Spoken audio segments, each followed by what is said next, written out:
Well, welcome to the Leading During Crisis series finale. Super excited to be with you today in conjunction with Sim Central Florida.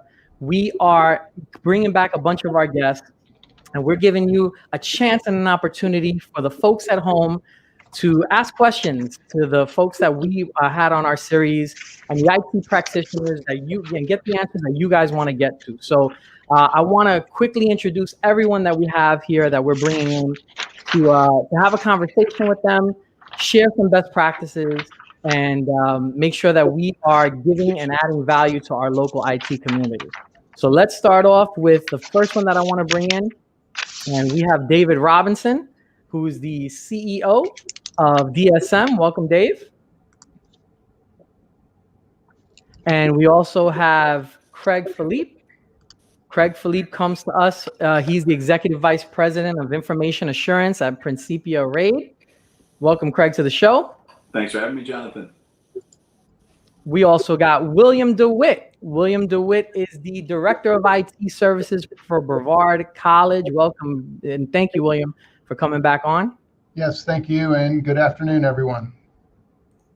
We also have Chris Collinge. Chris, you're on mute, but Chris, welcome to the show. We have you here from, he's the Florida Department of Health in Orange County, the IT Director for an organization that's super important. So welcome, Chris, to the show. Good to be back. We also have Skip Kimple. Skip Kimple is the CIO for Four Rivers Restaurant. And if you've enjoyed, listen, he smells like Four Rivers right now. He was telling us before the show. So we're excited for Skip to be on. And you know I love food, so I think I know where I'm going for lunch after this. Welcome, Skip. Thanks for having me, Jonathan. And awesome, and also Adam Scheinberg, the VP of IT from Massey Services. Welcome, Adam. Thank you. Good to be back. And last but not least, we also have Jason Mobley. Jason Mobley joins us. He's the Educational Solutions Engineer for Zoom Video Communications. Welcome, Jason, to the show. Thanks, Jonathan. Glad to be here today. So, guys, listen, I'm super excited. Thank you so much for joining us again. Let me bring up everybody here so you can see. Here's all the folks that we have. And, you know, I also want to let everyone know, for those of you who are watching, for those of you who are want to ask questions to these IT practitioners and these gentlemen who are here, please make sure to post your comments, whether you're on LinkedIn with us right now or whether you're on our YouTube live stream. You can just post comments. As those comments come through and those questions come through, I'll be able to look at those, and then we're going to ask those questions to the guys here that you see on the panel. So make sure, if you're on LinkedIn, if you're on YouTube, ask your questions. We're going to be asking that to these guys. It's your opportunity to make sure that you get to these gentlemen. These are, get their minds, ask what questions they want, pick their brain. So this is your opportunity to get that here on this show. So so what I want to do is I want to start off this way, guys. I want to talk about, we mentioned a lot of the things when we talked about on our shows. One of the common themes that we noticed was a lot of folks talked about the impact of the business. Once COVID hit, we had to slash a lot of budget. How do we keep the employees engaged and supporting the business? So for that topic, what I want to do is I want to bring in Paul, David, William, and also Jason when we talk about that stuff and that particular topic. And I want to start off with Paul, because Paul, you mentioned something that was really interesting. I know that when we talked on our episode with you, you mentioned that one of the things that you were focusing on right now, when we talk about impacting the business and the budget was being slashed, that it could be demoralizing for the employees and for the workforce. So how did you keep the workforce motivated when that happened? Thank you, Jonathan. Good question. Clearly, during the pandemic, a lot of things changed in the environment. It changed with our end user population. It changed with us as IT practitioners. And one of the elements that we managed to put in place to keep our associates, our IT associates, empowered and interested was to cultivate their technical curiosity. And what I mean by technical curiosity, understand what triggers and sparks somebody's interest in a certain technology, process, or procedure, and be able to encourage that the respective associate to continue on that path. Some of the examples that I can provide right now is getting folks interested in assessing gaps in our technology implementation for conference rooms, for example. And we got somebody extremely interested in taking that step forward and owning that conference room technology. It allows him, this associate, it allowed him to dig into technology, understand how the technology can be better installed and provisioned in those conference rooms, and obviously allowed also him to share with his colleagues some of his achievements. Yep, that's awesome. And and what I think is amazing about that, it actually dovetails to something interesting that we spoke to on David Robinson's call. So I appreciate in his episode, I appreciate you saying that. And David, let me ask you this. Let me bring you into that conversation, because on our episode, we talked about the challenge that CEOs have balancing keeping the employees engaged while being remote. So what advice would you give the audience to help them adapt to all that change? And David, you're on mute. Thank you. So, one of the things as a country and as an economy, we're very resilient, and I think you, as a CEO, you have to communicate that out to the troops. You have to stay in touch. No matter where you are in the org structure, you have to stay in touch with your employees, your peers, your subordinates, your superiors. Humans need bonds, and often, even though you may see someone in a Zoom call and there's 10 other people at a Zoom call, that's not what humans do at the water cooler. That's not what they do when they grab that cup of coffee and things like that. So there's no substitute for that check-in. So I suggest, and I've suggested to my team, and I see my team doing this, is whether or not they can get together socially after work, which is very limited for most people, they find ways to check in, whether it's a phone call, a Teams call, a Zoom call, or whatever, during the day, and check in with the person, even if it's for 5 minutes. We've made, with some of our remote employees, like up in Tallahassee and stuff, we've made trips up there just to make sure that those people are staying engaged, because they're extremely isolated. Customers are just starting to come back to face-to-face calls, and the people are in need of human interaction outside their family, outside that close-knit family unit, and that's, I think, why we've seen some super spreader events and stuff like that. So you have to find a way to stay connected with those people in a personal nature, not just in a business nature.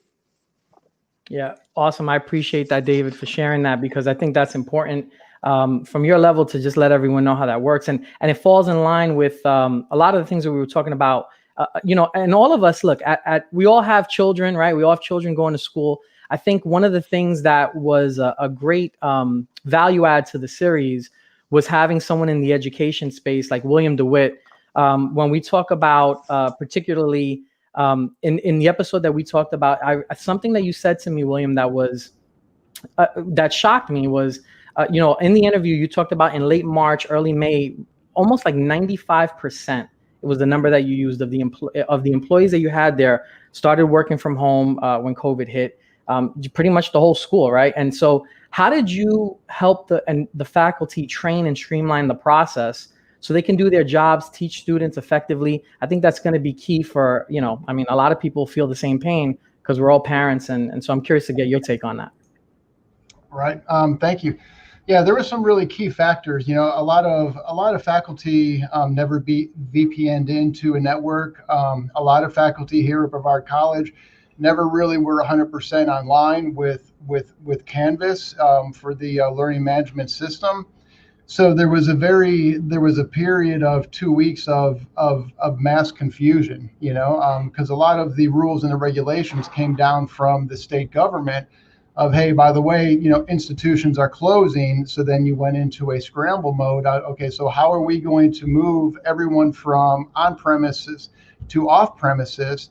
Especially with Brevard College, it is experiential learning. So everything is hands-on and touch. So how are you going to take that environment and move it into a virtual environment? One of the first things that we implemented almost immediately was when we moved into the Canvas learning environment, we did online training sessions. So the faculty were able to know how to log in remotely. They were able to know how to remote in using their VPN connection.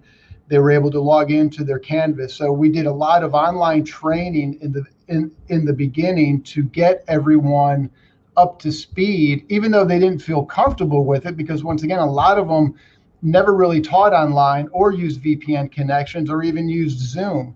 So a lot of the introductions of the new technologies were thrusted within the matter of the first month. So we had to go through a lot of online training to get all those individuals, faculty, staff, as well as students, in line to where the world was in a matter of 2 weeks. And a lot of it, if you guys remember back in higher education, a lot of the changes came over spring break. There was, in late March or early February, a lot of higher education institutions are on spring break. So students were at home and they were being told, oh, hey, by the way, don't come back to campus. Oh, by the way, here's some new technology that we're introducing in order you to complete your semester. So yeah, 95%, and only the essential people were allowed back on campus during that time, which is the other 5%. So the introduction of a lot of the technologies with training and the ability to reach out to them through email, through Zoom, through Google Meets, through Skype, through Teams, initially got everyone on board with the technologies. And then from there, we were still in emergency learning, not really e-learning per se.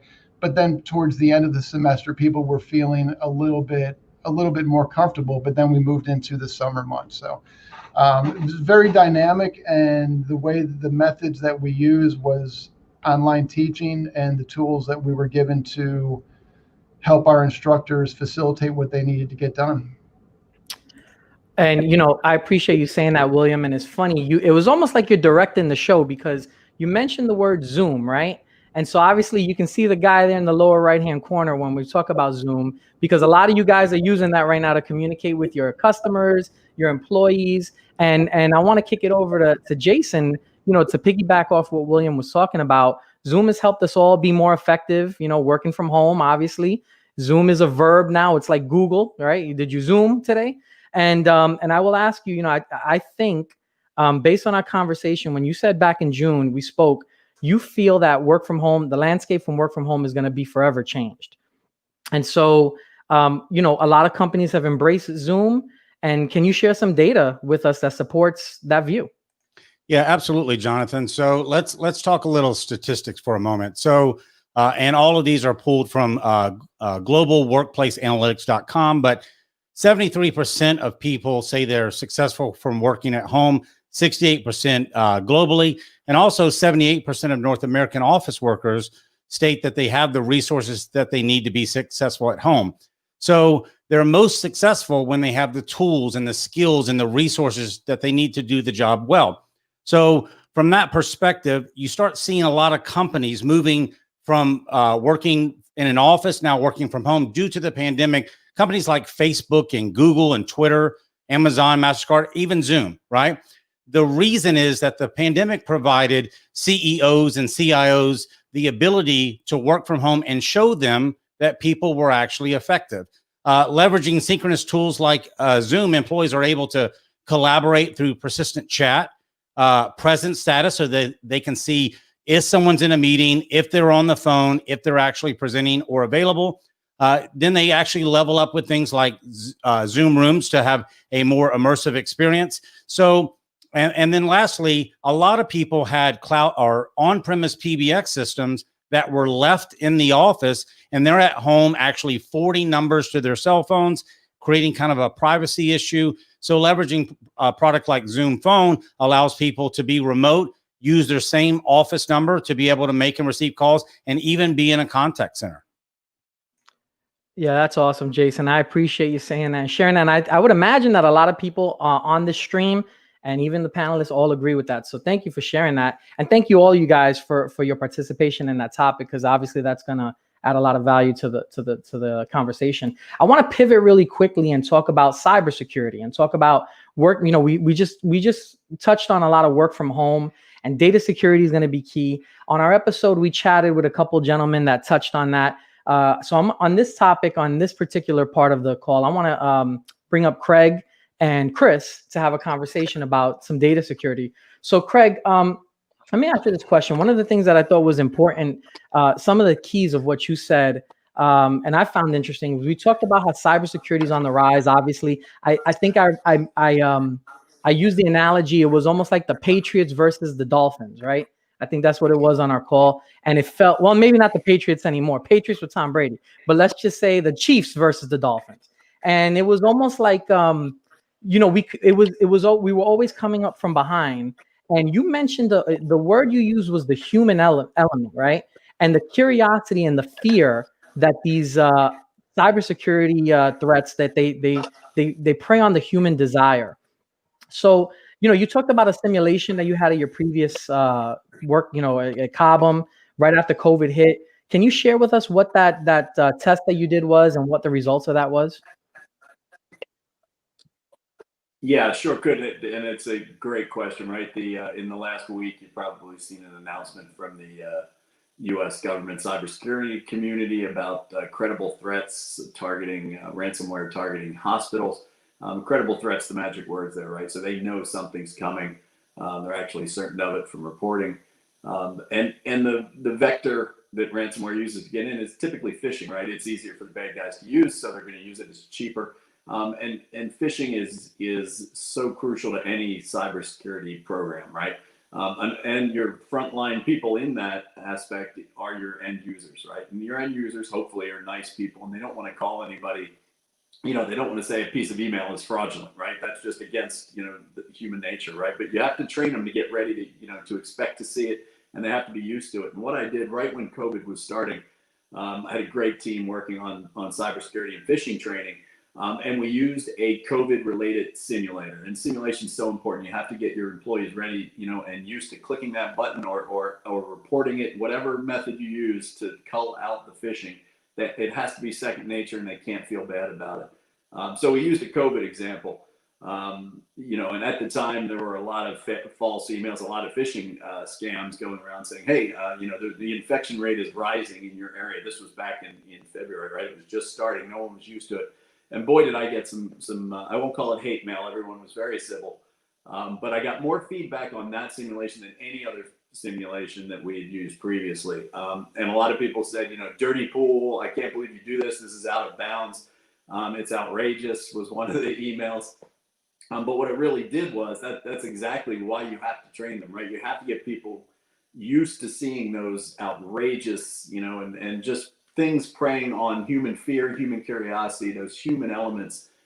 You just have to train on that. And it's something, it flies under the radar, but it has such a huge return on investment from a security perspective.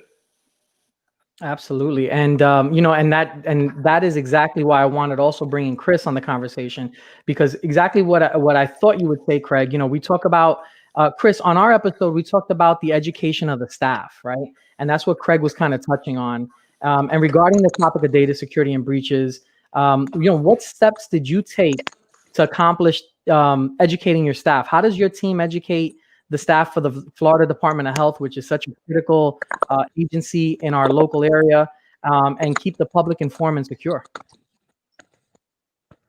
Well, if you couldn't tell, I was nodding my head the entire time when Craig was talking. And Craig, I do feel your pain. We are in the same boat. Educating the users is your first line defense. A lot of breaches come internal. People click on the wrong thing.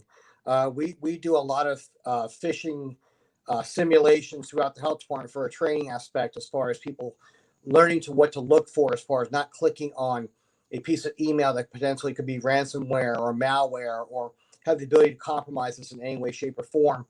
The enemy is very adamant of taking advantage of us in this situation because we are in a chaotic situation, especially in public health. We are the frontline people. While a lot of people may be reducing workforces, we are in full blast mode. We have hired probably another 25% of our normal capacity of employees.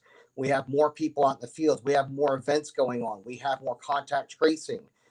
So our organization is extremely busy in the event of this, trying to mitigate this virus and getting it under control to a manageable point to where we can get a vaccine out there. So in the meantime, the enemy is always looking at as far as ways we can compromise our information, especially from a medical health perspective. So a lot of the measures we use, constant training.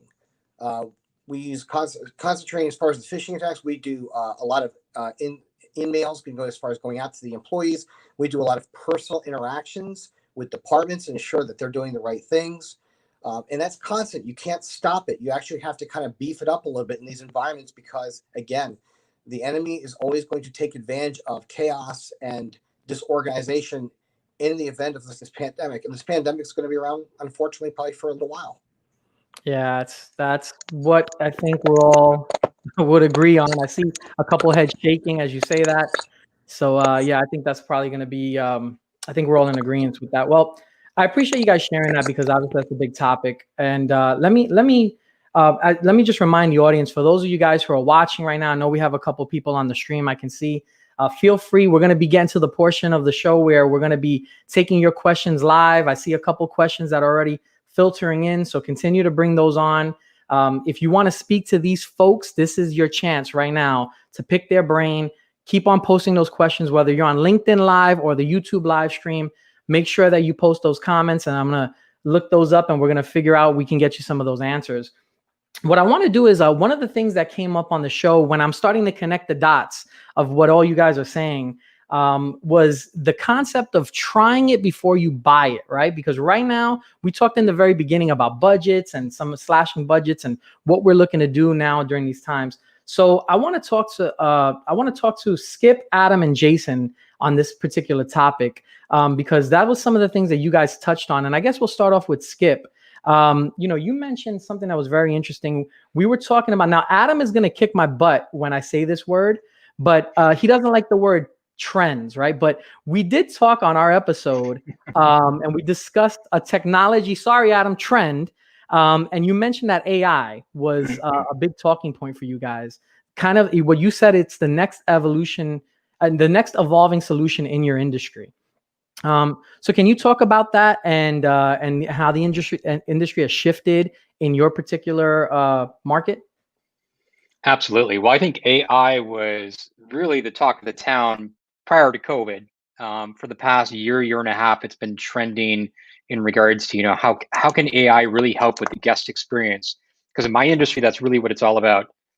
Everything is guest centric, and we try to find solutions for that. At the end of the day, from the business scenario, what we're looking to do is being able to leverage that experience and being able to raise your average ticket price, for instance, by suggesting items that you've ordered before or items that might in particular be related to what you already have in your shopping cart system, or if you're going through a line, what other items are closely related to that. So there's some interesting trends that continue during COVID and certainly is going to be post-COVID as well. One great example is White Castle with their drive-through technology. And we're starting to see this more and more. Sonic started to do this a few years ago, where as you pull up to the drive-through, it can recognize you. It can recognize exactly, it's taking into consideration time of day, weather conditions, weather patterns, all sorts of things to make these intelligent decisions to help the consumer make their purchase and also increase their basket size. So AI is a powerful technology within the restaurant and hospitality industry that is only going to continue to grow because there's huge advantages to it.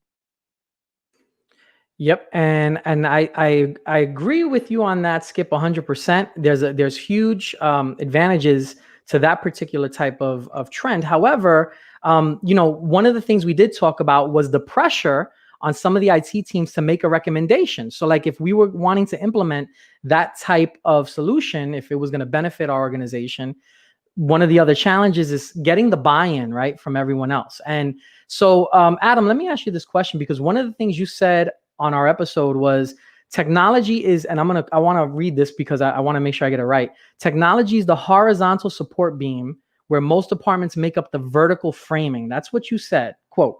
And obviously, I agree with you on that, right? But do you feel that there's a certain pressure now in making your recommendations. Like if you wanted to implement an AI or SaaS or, you know, whatever you guys are looking for cloud, you know, or cybersecurity, whatever it is, do you feel there's a certain pressure now in making your recommendations because you know that every decision is supported and tied to a revenue generating aspect? What do you think? I think absolutely there is a ton of pressure on us to make the right kind of recommendation here.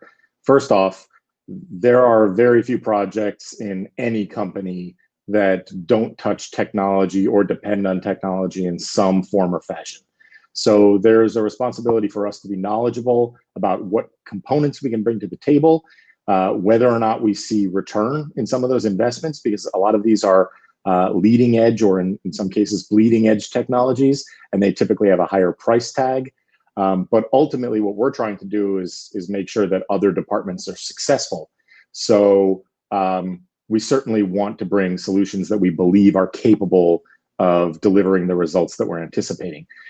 I do want to just mention that when it comes to something like AI, for example, these are business changing kinds of projects. And so there's something very different than about providing guidance as we select, say, a human resource information system than there is about the kind of thing that could change at its core the way your business operates, the way your business manages its relationship with customers, the way your business anticipates sales. Like Skip was saying, when we talk about how a customer may interact with a shopping cart or some potential purchase in the future, huge responsibilities on our shoulders. And sure. I think that's important because a lot of the audience that's watching right now, you know, this is in conjunction with Sim Central Florida. So a lot of IT practitioners that are part of that chapter and that group, a lot of folks that are connected with me on LinkedIn are also peers of you guys. And so I appreciate you sharing that. Before we move over to Jason real quick, I just want to remind the audience, because I can see, you know, the people on the stream, feel free to ask these guys questions. Now's the opportunity for you guys to pick their brains. These are the who's who of Central Florida. Some of the folks that we would love to get their insight on. In William's case, he used to be Central Florida, but he moved to the Carolinas, but that's okay. We love him anyway. But these are the folks that you want to get to. So ask your questions, post your comments in the LinkedIn chat or the YouTube live chat, and I'll be able to filter through that, and we'll be able to ask them in a couple of minutes coming up here. So Jason, let me bring you in really quickly because I want to ask you this question, because you were the one who said try before you buy when we were talking about when we had our episode, and you mentioned that businesses need to test their ideas, right? Proof of concept. And so how does Zoom, you know, Zoom, we mentioned Zoom is a platform that everyone's using for the most part, majority of everyone on this call. How does Zoom allow you to participate in the test environment? Can you elaborate on that? Yeah, absolutely, Jonathan. So let's take it back to January when I was still the executive director of IT at Florida A&M, right? So we wanted to do a test. We were using Zoom, but we wanted to move to the Zoom rooms like what I have behind me. So Zoom allows you to do a proof of concept. So you can actually test out the equipment. They'll actually send you a Zoom room kit where you can actually test out, have different type of meetings on it. Even on the phone side, if you actually want to test phones, they'll send you Polycom phones or Yealink phones, and you can test them out as well. From my perspective as an IT director, I would say that it's important before you put a large investment into any type of product that you want the ability to kick the tires to see how they work. Maybe you put it in a lab environment before you put it into full production. So I think this whole try it before you buy it or proof of concept approach is very valuable. Thank you very much for that, Jason. And I think, you know, I wanted to really end that segment with you there because you were the one who brought that up on our call. I thought that was interesting. Zoom is one of those things that everyone, like I said earlier, it's a verb now. But in the beginning, everyone was still kind of flirting with it and seeing if it was going to be working once COVID hit and how they were going to implement that in their organization. So it's not only Zoom, but it's all these other things that we've been talking about, whatever the topic is, data security and all that stuff. I think that adds a lot of insight to the folks that are in IT that are watching this, to give them some ideas of what they could potentially do going forward. So I really appreciate you saying that. So I want to kind of end the roundtable segment in terms of just me speaking. Now we're going to start taking questions from the audience. Like I said, I don't want to sound like a broken record, but I just want to let everyone know, because some people are hopping in late. You can ask your questions to these guys. Make sure that you post it in the chat, either on LinkedIn Live or YouTube Live. Post those comments up and we'll be able to see them and be able to ask them to you. But what I really want to talk about now is not only are, we talk about IT practitioners, but I know this is going to sound funny, but you guys are humans, right? You guys are people too. You are all going through COVID. We are all going through this together. And so one of the topics that also came up on our show that I thought was interesting was not only caring for the employee, but also caring for the person, right? Caring for the customers, the employees, and the person. So I want to bring in Paul, Skip, David, and Adam on this conversation as well. And Paul, we could start off with you, because one of the things you mentioned was to empathize more with the associate and understanding their needs so they can better service the paying customer, right? That's what is important. So being in the hospitality industry, can you elaborate on the mindset, taking that approach of the associate first? Absolutely. Thank you, Jonathan. We all know this concept of take care of your employees. They will take care of your customers, who will take care of your business. It's a classic motto. In hospitality, it's probably more important than anywhere else. And one of the examples that I continue to give my team and influence my team positively on this concept of taking care of our associates is it's an illustration of each one of us going to a resort on vacation. So think of yourself right now being on vacation and the water is leaking in your bathroom, right? You come out of your room and you find a landscaper that's on the property cutting the grass, right? Naturally, you will probably ask the landscaper, can you help me with my leak in the bathroom? And imagine if the landscaper will tell you, no, that's not my job. I cannot help you. You will have to go to the front office, report it, right? So this illustration brings back that concept of we're all in this together, irrespective of our jobs, responsibilities, or service ownership.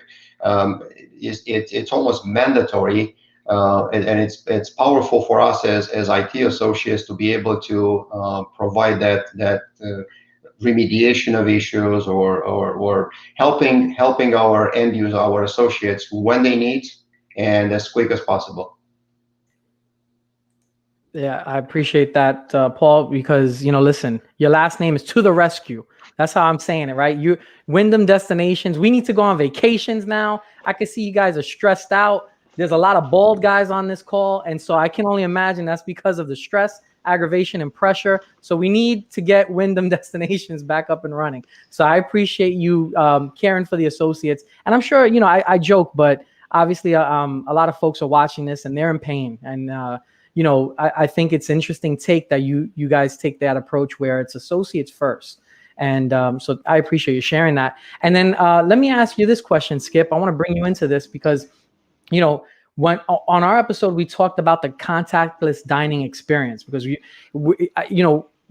I'm a patron of the restaurant, right? And I love to go out and eat. The only thing I know how to make is reservations. That's for sure.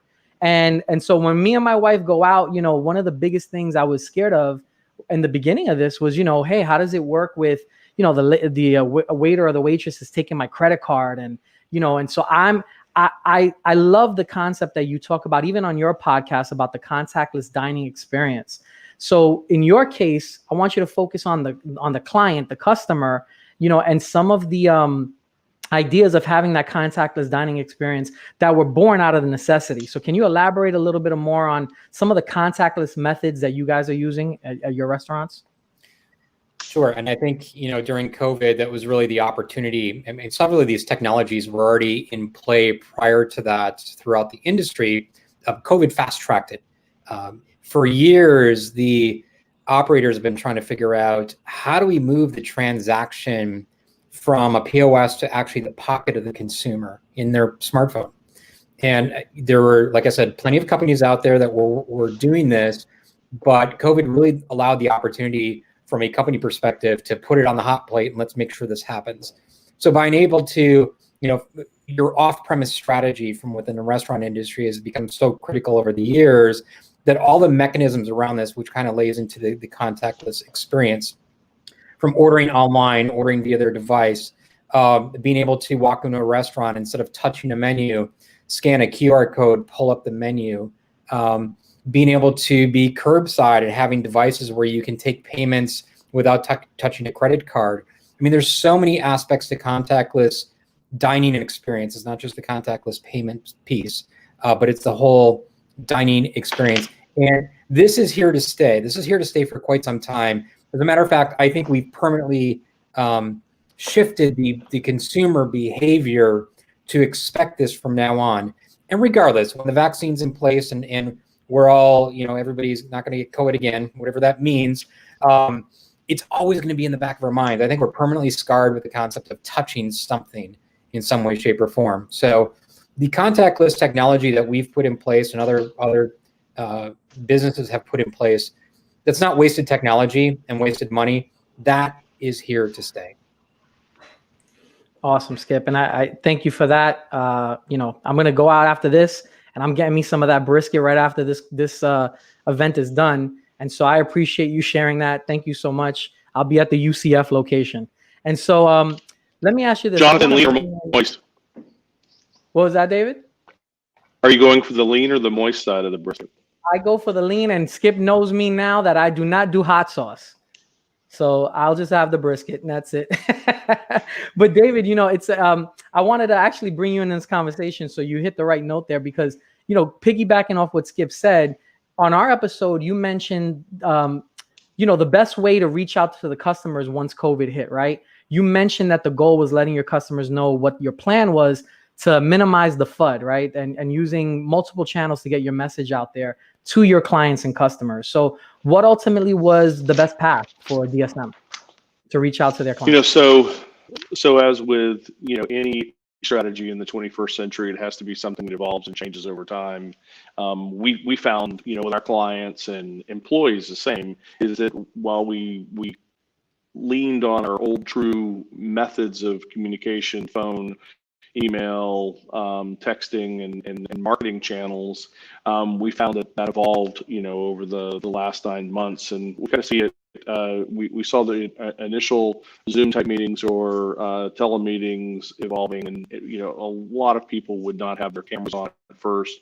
Later, people got more comfortable with whatever their environment was, and realizing that, hey, we're all Zooming from home, or and something it's always difficult to have that right background and things like that. So people got comfortable putting their backgrounds, their Star Wars background or whatever it may be.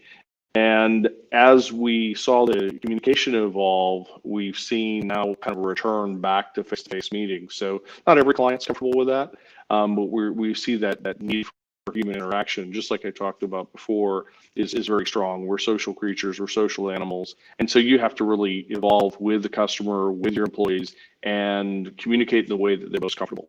Some people, absolutely you can't go into their facilities at all. Other, organizations, hey, I want to make sure I measure your temperature and you have a mask and stuff like that. And so you have to be adaptable, and you can't force your way in, because this isn't about changing someone's beliefs on how they react to this pandemic. It's about adapting to what those needs are for the customer. So we've seen it. Face it, we're human. We're social animals, whether we're introverts or extroverts. Find ways to connect with your customer, and that's what we did, is find the appropriate channel, use that channel, and then as that channel evolves, become more and more comfortable. It's interesting that a lot of customers had pick up the phone and we'd have a conversation.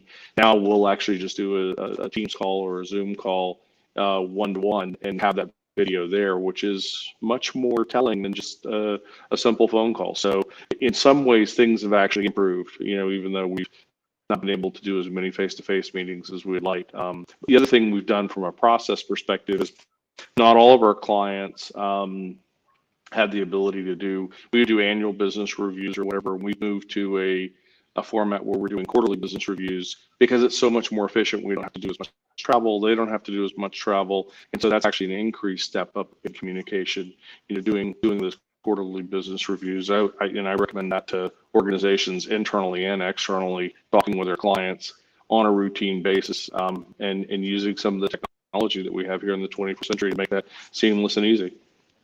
Yeah, I appreciate that, David. Definitely hit a home run on what you said there, and it also ties into what Adam said on our episode, right? When we talk about process, let me pivot to you real quick, Adam, and then we're gonna start taking questions from the audience, guys. So get ready for this. For those of you who are just joined in, post your comments on LinkedIn Live, on the YouTube live chat, and we'll be able to pick these guys' brains and ask them the questions that you want to know about. But Adam, really quickly, just piggybacking off what David said. When we talked about, David was talking about the process and I want to focus primarily on the internal process with you.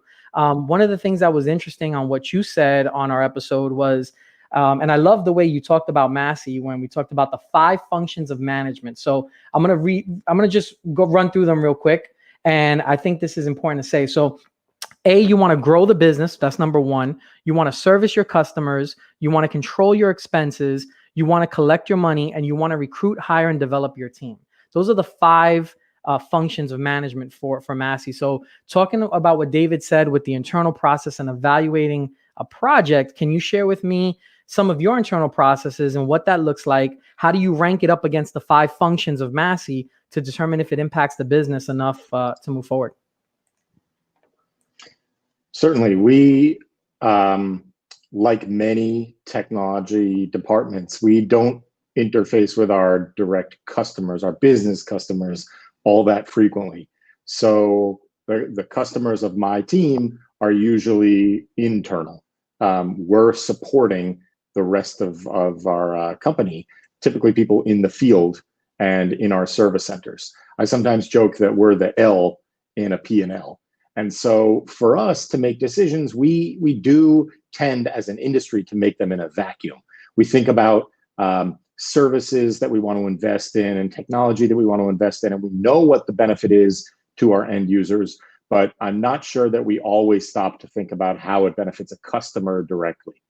So internally, we talk about our 5 functions of management, and you can see how these are especially applicable to centers where we're servicing customers directly. So they talk about grow, service, collect, control, and develop as the functions of managers there. When we try to justify expenses, we like to try to align those with our business. Are we investing in something that we believe will grow our business? Are we investing in something that will help us service our customers? And then you look at others, and it's like, if we're able to assist in controlling expenses or helping people collect money, well, that's giving them time back somewhere else. And that time can be used with in many other ways, but it has value. So we like to look at our technology investments and ask how we are going to make a difference to our customers, even if they don't know that directly. I'll give an example. When we invest in something like an advanced threat protection spam email gateway, I'm not sure that there's a direct impact for a customer who receives pest control service from us.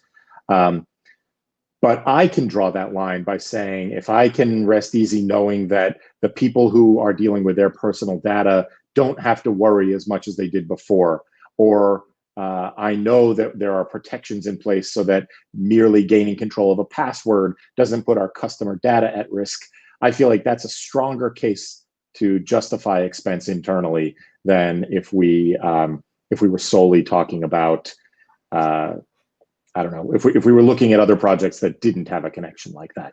So I don't want to get too far off, but yeah, we measure all of our investment, both time and cash, in terms of our 5 functions. Awesome, guys. Well, look, that puts a nice bow on it, Adam. I appreciate it. Talking about caring for the customers, the employees, the clients, the partners, and all that stuff, how that ties into all your organizations. I appreciate you guys sharing that. And so now I want to pivot to the audience, guys, and we have a bunch of questions that came through. I want to ask you guys a couple here. So let me post up one here if you can see it from Nadeem. He says, as COVID has been affecting companies, a lot of IT hardware has been removed from production. What processes do you currently have in place for retired, decommissioned IT assets? How are you recovering its value? And I'm going to also add to that, how do you also keep it secure and wipe it away, right? So Craig, I'm going to bring you in on that too. And Chris, I see you shaking your head over there. It seems like you agreed with that question. So let's start off with you, Chris, and then I'm going to pivot to Craig on that one. So Chris, what do you think about that question there from Nadim? It's definitely a challenge. I've never bought so much hardware in my entire life for people to work remotely. It is a challenge trying to keep track of everything, especially when you're talking about equipment that we had purchased to be deployed to other people in departments, and all of a sudden COVID hits. The department goes into a lockdown mode for a couple of months, and all of a sudden we're pulling equipment from everywhere to get them to work remotely. It is a challenge, the checking in, the checking out process, and it can be time consuming. Luckily, we have a pretty decent inventory system and process to keep track of the equipment that's being lent out, and any equipment that comes back in automatically is sanitized, refurbished, and put back out in production in accordance to where it's supposed to go. It is a huge challenge. We've bought more equipment. We have more equipment than we have people now. It's just the amount of resources that need to be devoted to COVID to try to mitigate its spread has been something that I haven't experienced in my entire career of working in IT to this point. Trying to track all this equipment has been absolutely crazy. But it is a challenge. I'm sure everybody's struggling with the same thing as far as how to keep track of this. And really what it comes down to is do your best getting the stuff out there as fast as you can, and keep your inventory up as best as you can. You're constantly going to be doing inventory. We're doing inventory right now, just trying to keep track of all this stuff so it doesn't go walking or get misplaced, or the fear of getting lost in the Absolutely. wrong hands. And Craig, let me bring you in on that conversation as well. Because also when we talk about the equipment and decommissioning it, what about wiping it away, making sure that there's no information on there from a security perspective? Craig, it seems like are you on mute? Not sure I could hear you, Craig. Something happened to the audio there. Can you guys hear Craig? No, can't hear Craig. All right, Craig, I'll come back to you. It seems like we have some audio issues there, but as technology goes, maybe you got hacked. I hope not. You had your multifunction authentication going. So you have a two-step process, but for some reason we can't get your audio there, but we'll come back to you. Let me go to another question that we have from the audience here. Hey, Jonathan, yeah. I would add something on there. So there's several data destruction companies, and it's amazing how they've evolved. They come out in trucks now, and they not only can they shred reams and reams of paper, but they also have hard drive shredders. So we deal with a lot of secure information, CJIS information, criminal justice information, HIPAA, healthcare protected information and stuff like that. We have some of our contracts require those drives to be shredded in that manner. They're amazing machines if you've ever seen one work. They actually bring them on site so that you don't have to worry about chain of custody. You put the stuff out there, the drives get shredded, and I know some people will just do a wipe of the drive and try and reuse it or donate it or something, but often after 3 to 5 years, a lot of that equipment gets thrown out. The other thing that we try and use is recyclers. So if the equipment doesn't have any donation value to any organizations, we will we'll go to the recyclers, because as you're probably aware, there's a lot of silver, gold, other precious materials inside that computer equipment. And so we're trying to be green, and we had a very unusual time to decommission our oldest data center. We have a data center that's about 20 years old, and that we had built 20 years ago, our first one, and we decommissioned that as we expanded some other ones, and we did that right in March, right at the beginning of COVID. And of course, metals at that point hit an all-time low because people weren't building as much, but we still found a recycler to take all the information, all the stuff that we were recycling there. So I would suggest to the listener that they look at some of the recyclers out there, and if they send you a note, I can send the companies that we use and and maybe pass that along to them. Awesome stuff, David. I appreciate that you saying that. That definitely was very thorough. So Nadim, you got that question answered. Here's your opportunity, guys, to ask these questions. And here's another one from Keith. Keith says, technology aside for a minute, what improvements/changes have you seen in relation to IT's perspective within the organization's executive suite? So let me bring in Jason. I'm curious to know what you think, because we talk about a lot of different improvement and changes. We talked about that the other day when we were getting ready for this call. I'm curious to know, what do you think about that?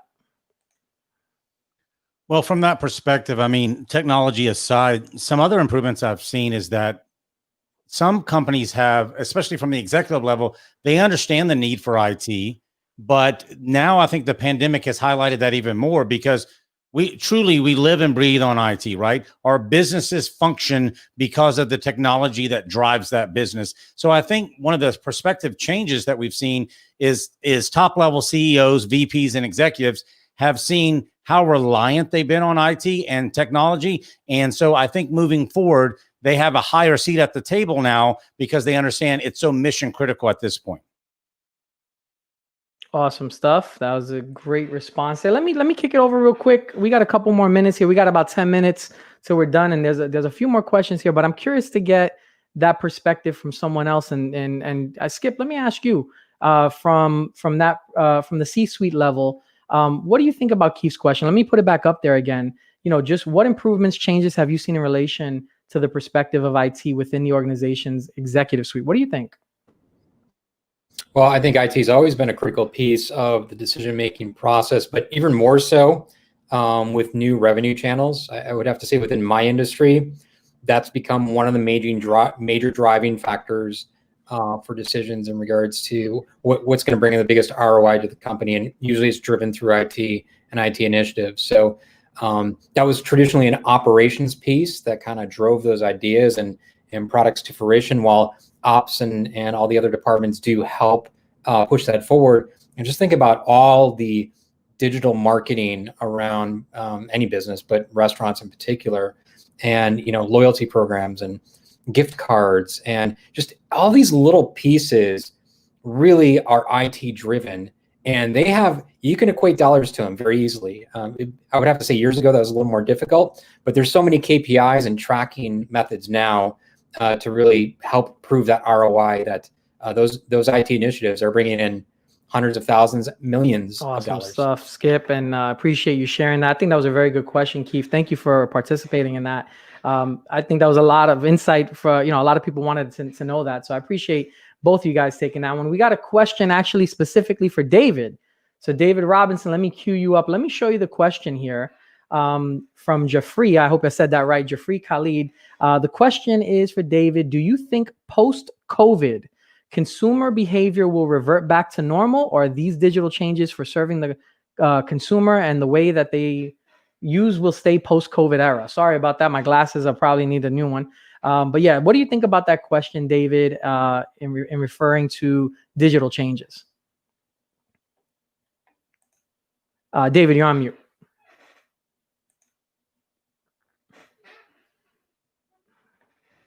Okay. I think if this pandemic had happened 20 years ago, we didn't have some of the technology in place, the teleconferencing, Zooms and Teams of the world that really worked as well as they do today. Skype was kind of in its infancy. We didn't have the ability to have access to digital wallets and things like that. Technology and circumstances have come together here to change and create a new normal. And people that weren't comfortable with ordering things from Amazon during the pandemic, they had to become very comfortable doing that. And I think of my 89-year-old father-in-law that orders stuff from Amazon and gets things shipped to his house and stuff like that. That is forever changed the way we do business.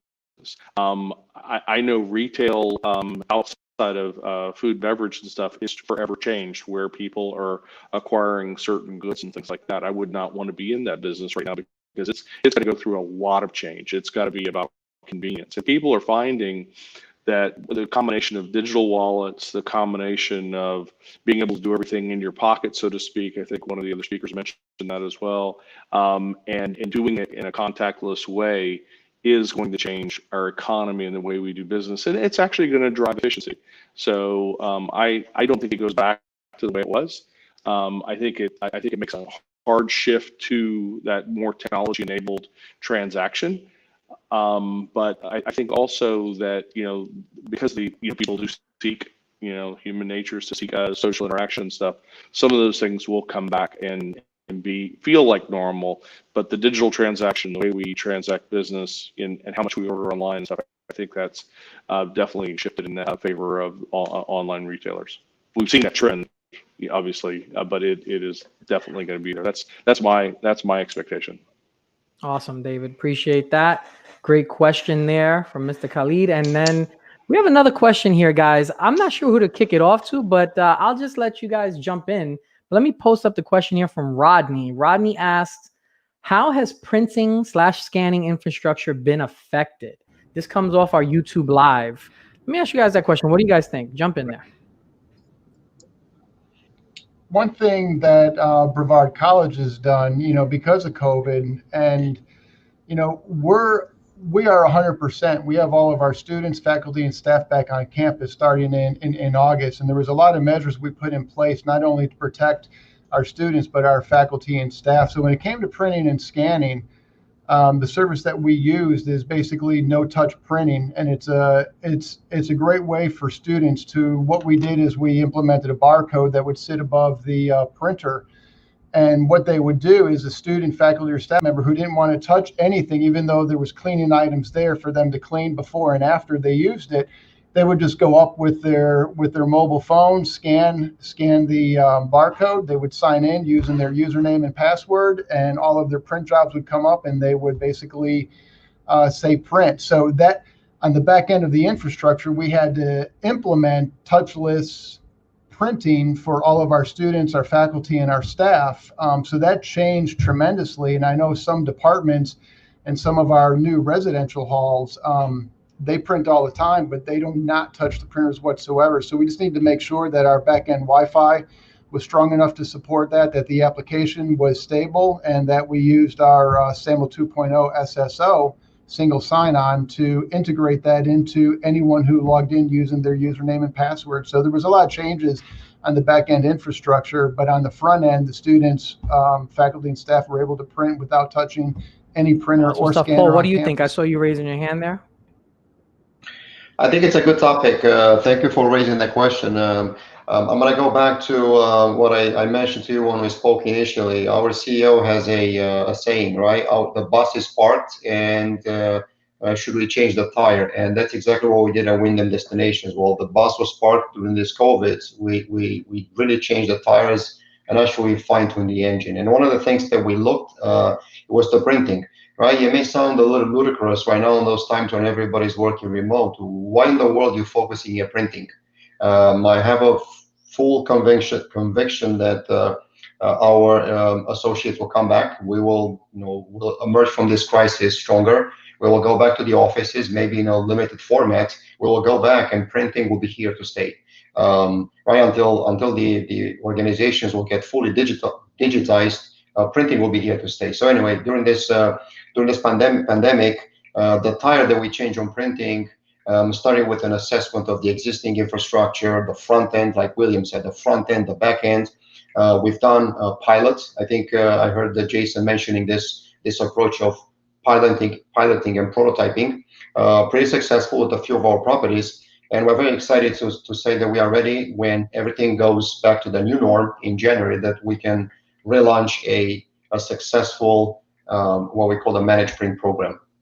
Awesome stuff. And Craig, what do you think? I'll go to you as well. Craig, what the microphone? I'm gonna ship you my microphone. We're gonna get that over to you. That is a shame. But why don't you do this? If you don't mind, I'll kick it over to Jason real quick, and maybe you can just type in our chat. I don't know what's the problem with that, but that's a shame, because I know that you have a great answer there. But why don't we do this? Why don't you type in the chat and I can read it over? Let me kick it over to Jason real quick.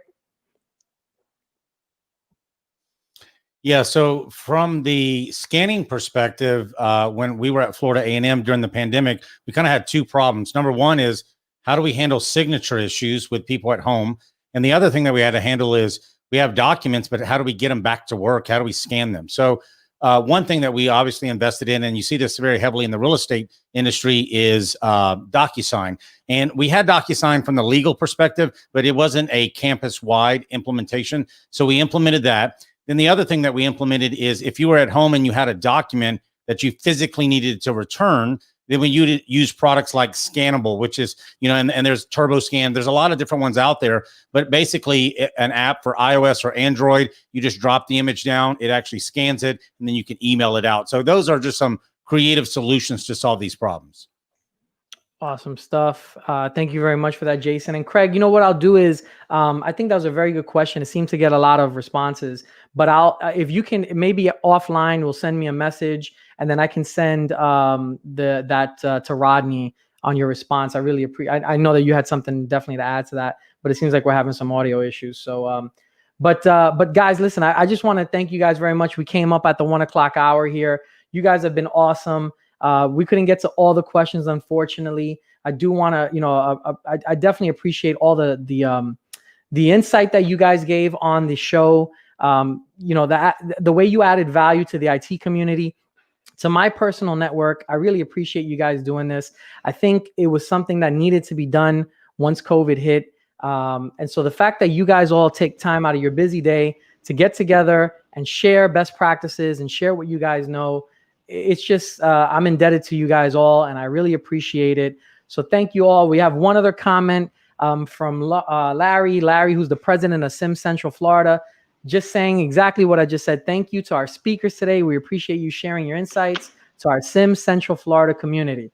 So I want to thank you guys all. Let's go one by one and just wrap it all up. Paul, thank you so much for all your service and everything you guys are doing at Wyndham. David Robinson, the CEO of DSM, thank you so very much.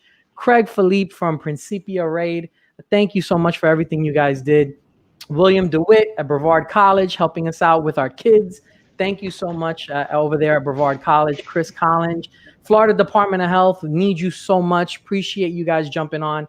Skip Kimple, CIO for Four Rivers. You are the best. You're a rock star. Keep it up. We'll be watching you on your podcast. Adam Scheinberg, the VP of IT Massey Services. You are the man. Thank you for your insight and really appreciate you letting us into the internal process there. And Jason Mobley, Zoom Video Communications. Zoom all day long. I really appreciate you as well. Thank you guys to everyone that was on the show. The Leading During Crisis finale is done. Appreciate you guys. Thank you to Sim Central Florida for putting this on for all of us.